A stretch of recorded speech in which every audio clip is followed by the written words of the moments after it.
They thought it was over. The noise, the crowd, the light in his eyes, gone. A hill swallowed by silence, a sky that refused to shine. Wood, nails, blood. It looked like the end of a man and the end of everything he stood for. Yet in that stillness, something happened. Not loud, not seen. A movement too quiet for history to record. After his final breath left the body, another breath entered the world. That's where it began. Not a death, but a transfer. Something passed from one life into all life. The air itself changed that day. The wind carried it first, then the soil, then the hearts of those who would one day feel its echo without knowing why. 2,000 years later, that same pulse still moves beneath the surface of everything living. Wood that should have rotted refused to fade. Blood that should have dried kept speaking. Because when love touches matter, it leaves a mark time cannot erase. The cross wasn't built to end him. It was built to begin something through him. That moment when heaven touched the ground wasn't a tragedy. It was a birth. People saw loss. The universe saw connection. The human eye saw a body falling. Eternity saw light spreading through every cell of creation. The cross was never about death. It was about what refuses to die. That breath became the rhythm of the world, hidden inside every act of compassion, every heartbeat that chooses love instead of hate. Maybe that's what we missed. Maybe the cross was never meant to hang on a wall or stand on an altar. Maybe it was meant to live inside the quiet spaces, in the way a mother forgives, in the way a stranger offers kindness, in the way a broken person still decides to hope. Each of those moments is that same breath, still finding new lungs. What died that day wasn't the light. It was the illusion of separation. Heaven entered earth and refused to leave. Eternity touched time and decided to stay. The cross was the meeting point, the axis where both worlds became one. Every fiber of that wood held the memory of something sacred moving through it, and that memory never stopped traveling. If you've ever felt pain and turned it into strength, you've touched the cross. If you've ever fallen apart and somehow found peace inside the pieces, you've known its secret. The cross is not a monument to suffering. It's the story of what happens when suffering learns how to breathe. And you carry it too. Every sigh, every tear, every silent act of courage. The same breath that once crossed that hill is moving through you now, asking only this: keep it alive. Let it move through your fear, your doubts, your days. Because it isn't trapped in history. It's here. It's always been here. The cross didn't end him. It began in us, a rhythm that moves quietly through centuries, through hearts, through the sound of your own breathing right now. The pulse of a love that cannot be buried. Listen closely. Beneath your thoughts, beneath your pain, there's a breath waiting to be heard. It isn't from yesterday. It isn't from the past. It's older than memory, stronger than endings, softer than words. It's the same breath that left his body and entered the world. Still moving, still speaking, still alive. And if you're still breathing, then so is the cross. That breath didn't fade with sunset on the hill. It scattered like seed on wind, slipping into centuries not yet born. It traveled through ruins and rose gardens, through markets and monasteries, through hands that built and hands that healed. Some tried to trap it inside stone and decree. Some lifted it as banner, confused power with wonder. Crowns borrowed its name, swords cut in its shadow. Yet breath resists cages. It moves where hearts open, not where empires command. What started as a whisper in dusk became a quiet current under history, guiding ordinary souls to do unordinary mercy. A child in a hunger-worn village tears bread in half and saves the larger piece for her brother. A nurse hums to a stranger in pain at 3 a.m. A man who was never told, "I'm sorry," learns to speak it anyway, and a family begins to thaw. No choir announces these moments, no headlines, no stained glass. But something passes from one life into another, invisible and exact, and rooms that were cold begin to warm. Call it faith if you must. It feels more like remembering, like lungs rediscovering how to open after years of shallow breath. Ages stacked upon ages, rituals thickened, words multiplied. People argued names for mystery, mapped doctrines like constellations, and then fought over the stars. Even so, the current kept moving beneath argument and ash. Hermits in deserts whispered it between gulps of silence. Mothers in tenements prayed it over sleeping children. Poets tucked it into lines that readers carried folded in pockets for decades. Sailors felt it when waves tried to swallow their small boats, and they sang to keep fear from swallowing them too. In catacombs and choir lofts, in prisons and kitchens, the same pulse returned, gentle, stubborn, clean. Power kept trying to claim it. But breath doesn't bend to thrones. It bends toward wounds. It finds the open place and fills it. Every time pain refuses to harden into cruelty, the cross inhales. Every time love rises where loss once reigned, it exhales. That's why it survives ages of forgetting. You can silence a prophet or burn a book. You cannot extinguish a rhythm written into marrow. Listen to cities at dawn. Street sweepers comb gutters while bakers set out warm loaves. A jogger with old grief stops to help a stranger tie a fallen shoelace. No one notices.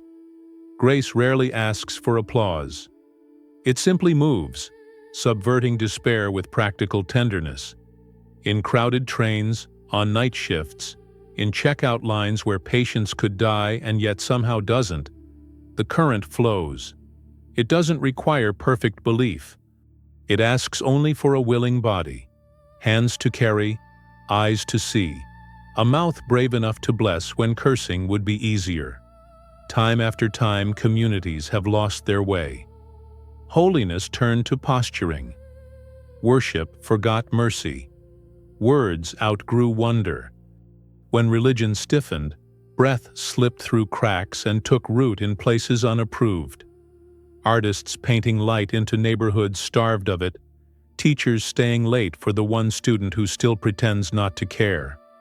Volunteers scrubbing floors after crowds go home, neighbors learning each other's names across fences built to separate. No doctrine can counterfeit that scent. You can recognize it the way you recognize rain before it falls. Some will say none of this proves anything sacred. They'll say kindness is chemistry or culture. Useful, yes, but only evolved instinct. Perhaps. Yet why does it feel like music older than bones?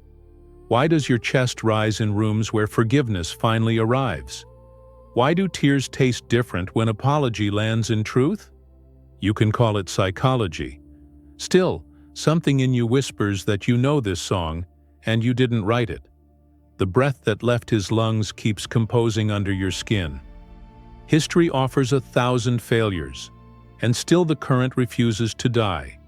Plagues came, healers stayed, wars burned, some crossed lines to carry wounded enemies to safety. Markets crashed, neighbors shared gardens and kitchens and time.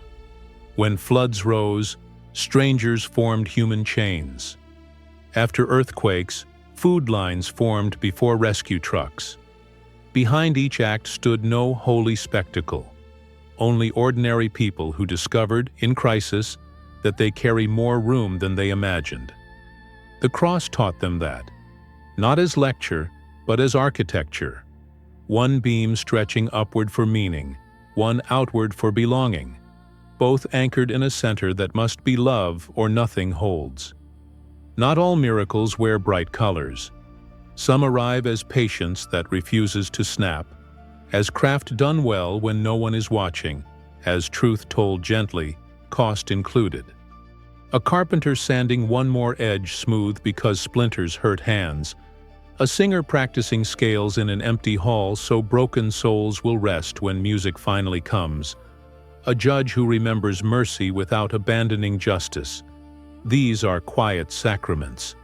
Breath transfigures labor into liturgy. And what of those who cannot believe, who carry honest skepticism like a stone in the pocket? The current does not reject them. It meets them in integrity. A scientist declines credit that isn't earned. An activist refuses to dehumanize even opponents. A journalist corrects a headline that could have misled readers. Fidelity to truth becomes a form of reverence. Love does not demand a vocabulary lesson before it serves. Love simply serves, and a room fills with air. There is also grief, raw, unstyled, holy. Graves open, hearts break. Prayers return with no answer shaped the way we asked. Here too the current moves. Not as easy comfort, not as denial, but as presence. The person who shows up with soup, then washcloths, then silence that doesn't hurry sorrow. The friend who remembers anniversaries of loss and sends a message that reads, "I'm here, breathe." No cure offered, only company. The cross taught that also. Stay with suffering. Do not run from it. Transform it by refusing to leave. Centuries have called that day on the hill a sacrifice. True enough, but sacrifice alone doesn't explain the endurance of this pulse. What survives is not only memory of a death, it is participation in a life. He breathed out. Creation breathed in. The exchange didn't stop at tomb's edge. It became a habit of the world. Like seasons, like tides, like sleep that mends, this rhythm keeps teaching bodies how to rise. When machinery of modern days grows loud, screens flashing, clocks pushing, attention sliced thin, breath chooses smaller rooms. Dawn walks with no headphones, a kettle singing while rain stitches windows, a dog sleeping without fear at your feet. You start to remember that existing isn't the same as living. Space opens within your chest. Air enters places clenched for years. You forgive a little, even yourself, and discover you haven't been abandoned. You've been carried. Some ask, where is God now? Look where breath spends itself. On edges, at thresholds, hospice wards, border crossings, recovery circles, shelters after midnight, kitchens before sunrise. Holiness favors low places because low places are thirsty. Rivers do not climb mountains to prove strength. They find valleys to give life. The cross taught rivers that lesson, then taught us to follow water. Others ask, why bother? Darkness keeps returning. It does. Night is part of day. Yet morning keeps returning too. Seeds split to grow. Shells crack to free wings. Love pays a price and calls the payment joy. The current doesn't promise a world without wounds. It promises that wounds can be woven into meaning. Scars remain, and still they stop bleeding. Even beauty learns to sing through lines of healed skin. Imagine corridors of time as a long lung. Inhale, exhale, inhale. Movements rise, cool, break, begin again. The constant isn't style or structure, it's breath. It animates new voices, new languages, new art forms, new ways to be brave. Every generation receives the same invitation. Carry this forward. Not as museum piece, not as culture war, but as daily bread, broken, shared, multiplied. So if you feel small in front of so much ache, you are ready. Small leaves room for air. Say the simple blessing. Do the next careful thing. Hold a hand without fixing a life. Write the message you wish someone had written to you. Plant one tree. apologize without drama, laugh with someone who forgot how. These acts seem minor until you measure them against despair. Then you discover their size. By now you can sense it, the way history breathes through ordinary lungs, not with spectacle, but with fidelity, not with noise, but with presence. It isn't nostalgia for a holier past, it's allegiance to a living present. The current keeps asking each of us the same quiet question. Will you be a place where heaven meets earth today? You don't have to know how. Just don't close when pain knocks. Don't turn stone when fear rises. Keep a window unlatched for wind you cannot control. That's all breath needs, an opening. Every act of love is that same breath, ancient, invisible, unstoppable. The cross no longer hangs on a hill. It beats inside the world. For centuries, scholars and saints, skeptics and dreamers have asked what truly happened on that hill. They debate theology, search ancient tongues for hidden meanings, argue whether love or law held him there. Yet the secret has never lived in books or doctrines. It lives in breath. It hides in the space between his last exhale and the first dawn after. The cross was never built to end a life. It was built to reveal one. When the final cry faded and silence claimed the air, something vast moved through creation, quiet as wind through wheat. Heaven didn't look down in pity. Heaven entered. Spirit flowed into matter. The veil between divine and human tore not only in the temple, but in the fabric of existence. That breath left his lungs and entered everything. That is the secret the world keeps missing. We think resurrection began 3 days later. In truth, it began the moment love refused to stop breathing. Wood, lifeless by nature, touched living blood and learned to live. The first redemption happened not in a tomb, but in the grain of that timber. Dead cells woke. Memory sparked. Creation tasted its own renewal. From that instant on, every particle of the world carried a trace of that meeting. The infinite wedded to the fragile. We have been breathing that union ever since. The cross wasn't a punishment demanded by heaven. It was heaven's descent into the very dust it had once shaped. God entered the wound of the world and refused to leave. That's why no pain can truly exile the divine anymore. Once the eternal has passed through suffering, suffering itself becomes a doorway.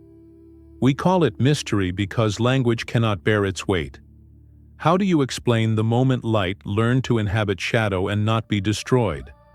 Look closely at your own story.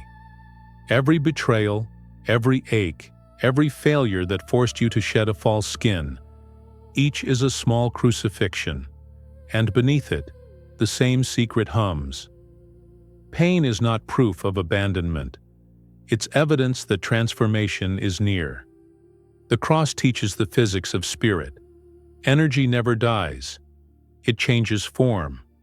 Love never disappears. It deepens through loss. Death is not an opposite, but a threshold. When he whispered, "It is finished," what ended was separation. What began was everything else. The breath that left his body didn't drift upward into heaven. It expanded outward, through walls, through centuries, through us. It became the invisible fabric holding creation together. Every atom knows that sound. Every pulse remembers that vibration. That's why the world keeps aching toward wholeness, why compassion keeps blooming in impossible soil. Something holy still moves through the cracks. If you doubt it, watch the way life insists on returning. Forests grow over ruins. Children laugh in cities once bombed. Survivors of loss hold strangers and call it healing. Science names it resilience. The soul calls it resurrection. The same law written in wood now runs through galaxies.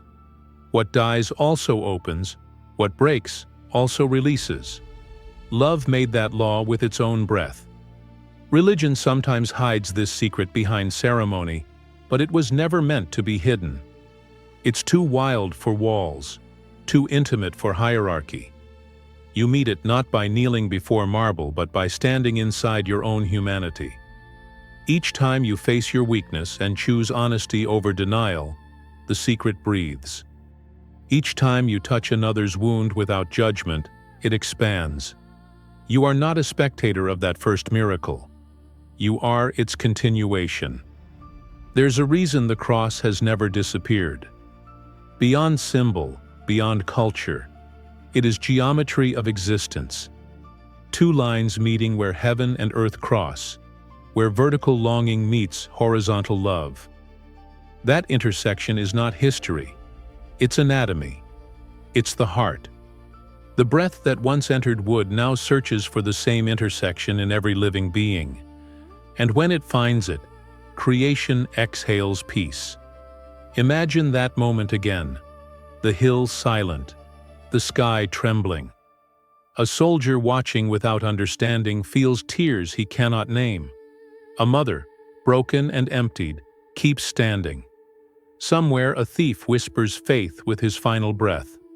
The universe holds still, and something shifts. Love plants itself deep inside time and begins to grow roots through every era.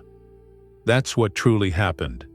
Eternity entering soil, promising never to leave until all of it is alive again.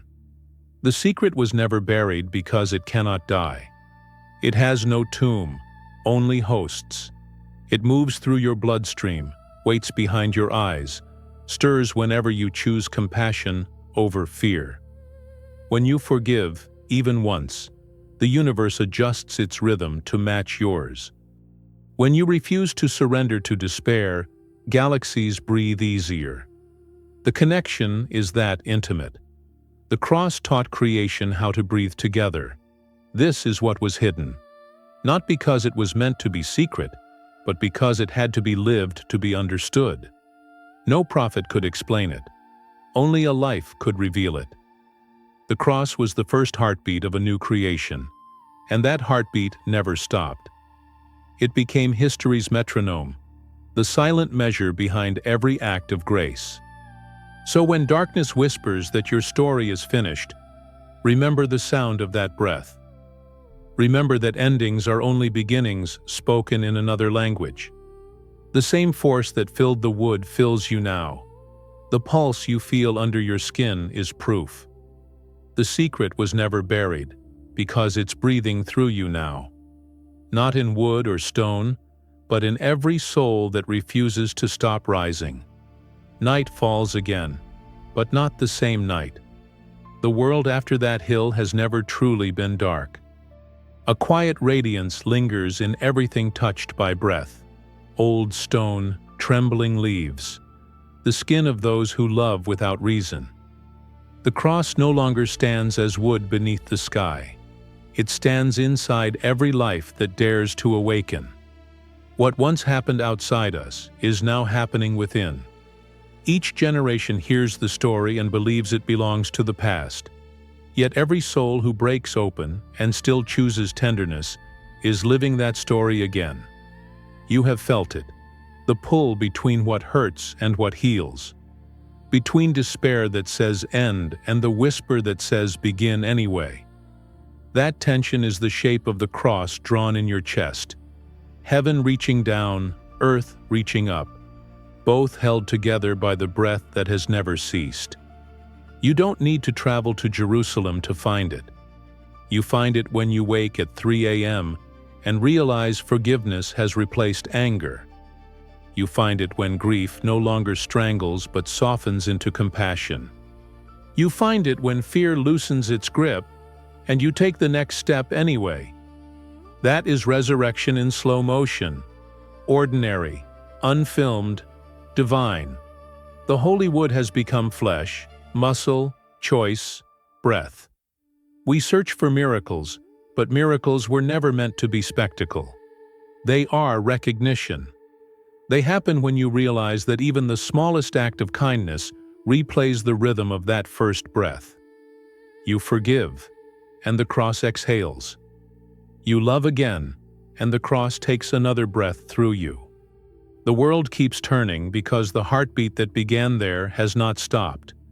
It moves quietly through the architecture of existence, through the hum of cities, the stillness of deserts, the salt in tears. It moves through bodies being born, through lovers parting, through old age and laughter and soil. You cannot escape it any more than you can escape air.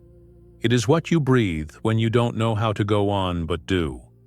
It is what holds you when you finally stop pretending you can hold yourself. Look around. Everything that survives does so by dying a little and beginning again. Trees shed leaves. Oceans pull back to return stronger. Even stars collapse to scatter light into future constellations. The cross is written into the physics of the world, a reminder that loss is the path of renewal. We live surrounded by a resurrection so constant we call it ordinary. Still, the human heart forgets. We build walls around pain, label it failure, and hide it away. But the cross within you does not fear pain. It transforms it. It takes what the world calls broken and turns it into space for more breath.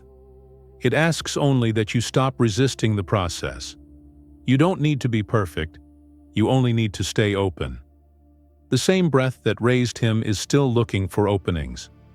When life unravels, when the diagnosis comes, when the job disappears, when love you thought would last walks away, remember the pattern. Darkness, stillness, dawn. The cross, the silence, the breath. Nothing sacred has left you. The rhythm simply shifts. Sometimes the resurrection is not a miracle that erases death. It's the courage to live differently after it. Perhaps that is what divinity wanted all along, not worship from afar, but communion from within. The cross was never a demand, it was an invitation. Come breathe with me. Come be what you already are. Every inhale you take is creation starting over. Every exhale is surrender. Together they form prayer. Sit quietly now. Let your breath slow. Feel the weight of your body, the warmth of blood moving through it. This is sacred ground. You are sacred ground. The distance between you and heaven has always been thinner than a breath. The cross was only ever a doorway, never a wall. Walk through. There is a place in you that has never been touched by despair, a flame that no storm can drown. That is where the holy wood lives now.